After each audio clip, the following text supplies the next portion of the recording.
You have a whole team of people, don't you, that communicate directly with high net worth individuals. So tell me something, if you would, Sasha, about the investor journey from somebody perhaps who's listening to this podcast that's never heard of Greybrook before.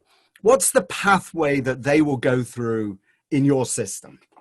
Once they reach out to us, whether that be through digital means, whether they pick up the phone, we like to think of ourselves as having multiple ways to learn about us. But once they get a hold of somebody at Greybrook, the journey really begins with understanding the company first, and then the product from a strategy perspective before we go into the deal. And that's important to us because firstly, we built our whole business on partnership because we, as a financier and a manager of developers and development, in every case, we have an execution partner, a developer that's actually doing all the technical work on the ground, of course, with our support and oversight.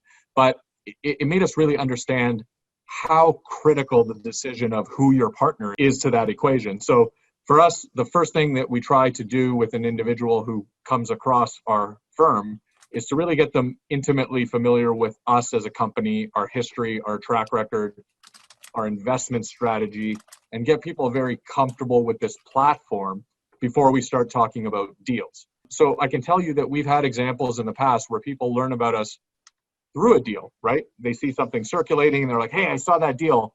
Can I invest?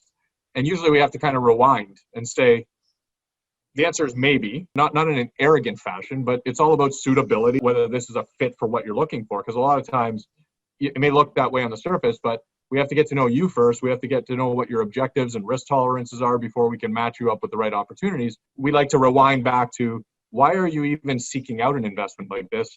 Help us understand that. We'll help you understand us. And then that journey begins and we take them through that process, getting to know one another, if you will. And then we start talking about specific opportunities and how we build a portfolio for that individual.